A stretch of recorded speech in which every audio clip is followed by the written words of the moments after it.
وزیر اعظم عمران خان نے وفاقی وزیر برائے آبی وسائل فیصل وافڈا کے ٹاک شوز میں شرکت پر پابندی عائد کرتے ہوئے ان سے نجی ٹی وی کے ٹاک شو میں رویے پر وضاحت طلب کر لی۔ وفاقی وزیر برائے آبی وسائل فیصل وافڈا نے ایک نجی چینل کے ٹی وی شو میں فوجی بوٹ کے ساتھ شرکت کی تھی، جس پر انہیں مختلف حلقوں کی جانب سے تنقید کا نشانہ بنایا جا رہا ہے۔ مزید جانتے ہیں اس رپورٹ میں۔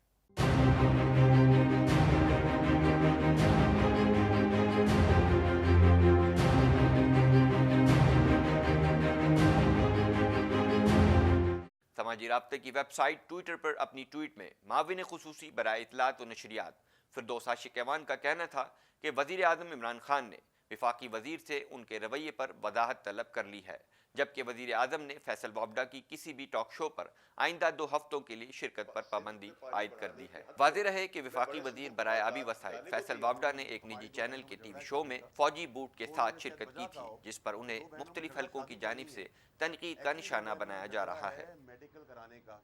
ناظرین، اب کچھ بات کر لیتے ہیں اقوام متحدہ کی سلامتی کونسل کے اجلاس پر۔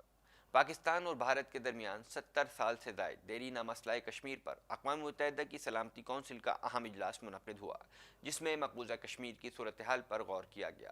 گزشتہ برس اگست 2019 کے بعد مسئلہ کشمیر پر سلامتی کونسل کا منعقد ہونے والا یہ تیسرا اہم اجلاس ہے، جس کے لیے پاکستان نے دوست ملک چین کے ساتھ مسلسل کوششیں کی اور یہ اجلاس عمل میں آیا۔ وزیر اعظم عمران خان نے سلامتی کونسل میں مسئلہ کشمیر پر بحث کا خیر مقدم کرتے ہوئے کہا کہ سلامتی کونسل کا مقبوضہ کشمیر کی صورتحال پر غور سنگین حالات کی عکاسی ہے۔ مزید جانتے ہیں اس رپورٹ میں۔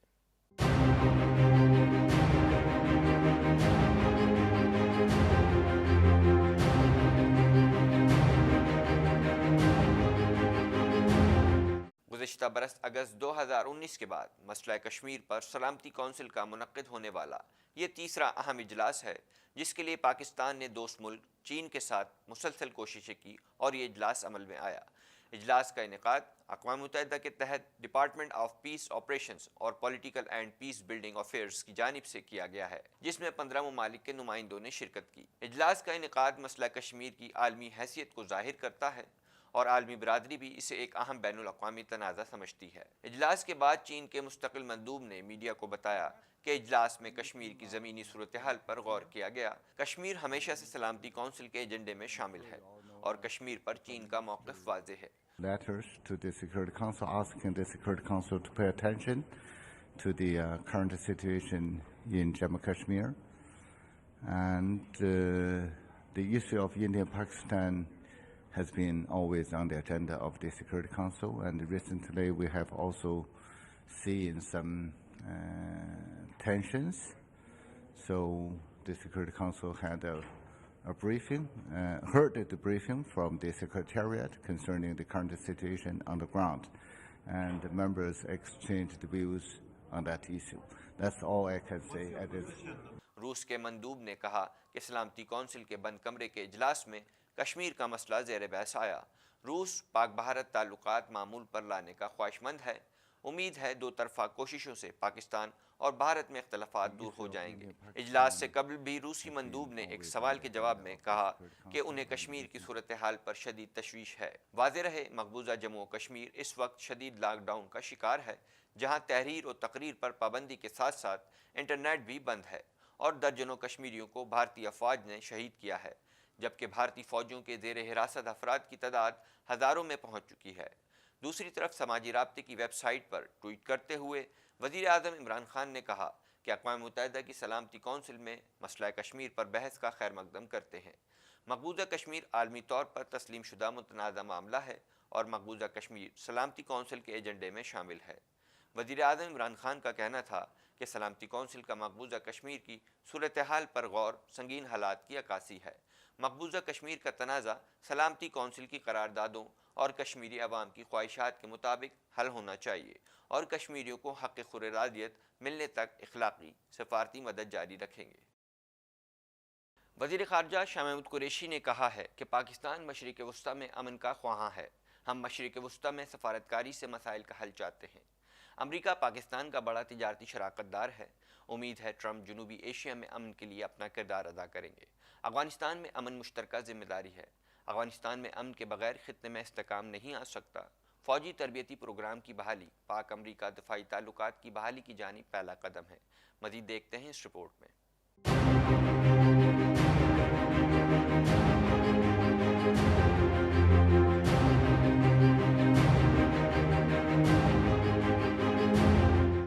واشنگٹن میں سینٹر فار اسٹریٹجک اسٹڈیز سے خطاب اور سینئر سینیٹر لنزے گراہم اور امریکی سینٹ خارجہ تعلقات کمیٹی کی قیادت سے ملاقاتوں کے دوران وزیر خارجہ شاہ محمود قریشی کا کہنا تھا کہ پاکستان صرف امن کا شراکت دار ہے۔ بین الاقوامی سطح پر پاکستان کا تشخص بہتر ہوا ہے۔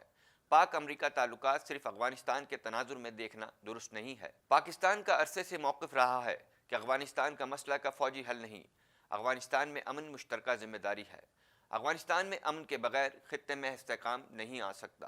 شاہ محمود نے کہا کہ 9 لاکھ سے زائد بھارتی افواج مقبوضہ وادی میں مظالم ڈھا رہی ہے، ہزاروں نوجوان اس وقت قید میں ہیں۔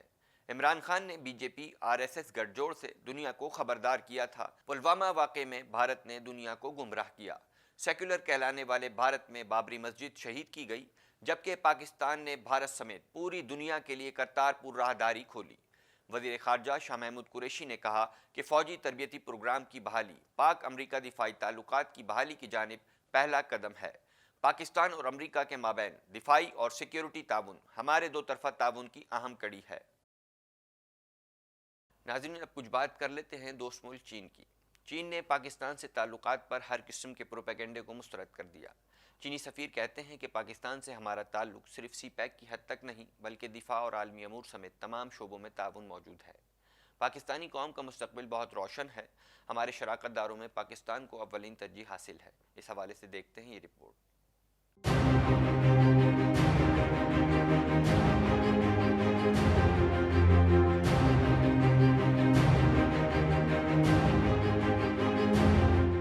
پاکستان میں تعینات چینی سفیر نے پریس کانفرنس کرتے ہوئے بتایا کہ مغربی میڈیا سنکیانگ کے حوالے سے غلط پروپیگنڈا کر رہا ہے، جبکہ ہانگ کانگ میں مظاہروں کے حوالے سے بھی پروپیگنڈا کیا جا رہا ہے۔ چین ترقی کر رہا ہے اور یہ ترقی پرامن طریقے سے ہے۔ چین کی ترقی کی سالانہ شرح میں گزشتہ سال اضافہ ہوا ہے۔ فی کس آمدنی $10,000 سالانہ سے بڑھ گئی ہے، اور آپ کو سنکیانگ کے دورے پر مدعو کروں گا۔ خود صورتحال کا جائزہ لیں اور حقائق دیکھیں۔ انہوں نے کہا کہ سی پیک کسی صورت سست روی کا شکار نہیں۔ گوادر میں تکنیکی تعلیم، ہسپتال، نیا ہوائی اڈہ، پاور پلانٹ اور صاف پانی کی فراہمی کے منصوبے مکمل ہوئے۔ سی پیک کے مزید 7 منصوبے مکمل 10 تکمیل کے قریب ہیں، جبکہ ریلوے مین لائن 1 منصوبہ جلد شروع ہو جائے گا۔ منصوبے پر خصوصی کمیٹی تشکیل دے دی گئی ہے۔ The second stage of the CPEC will be focused on 4 areas: industry cooperation, that is to empower the private sectors of Pakistan to establish joint ventures with their Chinese partners to enhance their capability of export and earning foreign exchange reserves.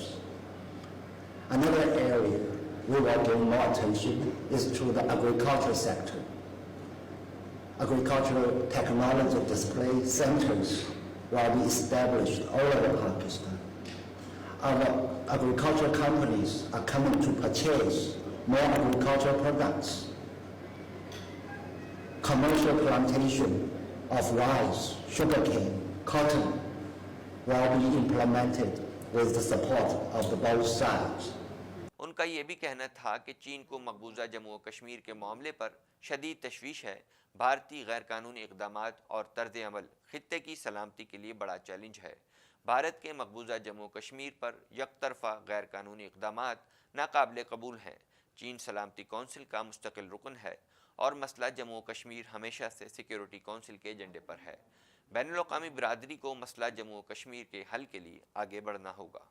I think that this dispute, Kashmir issue, should be settled according to the UN Security Council resolutions, and also we have some bilateral agreements. As far as the Security Council is concerned, China is a permanent member of the Security Council. And the Indian-Pak relation, this topic is always on the agenda of the Security Council. So as a responsible member of the Security Council, I think that we have the right and the responsibility to let the international community to pay attention to the what's happening in Kashmir.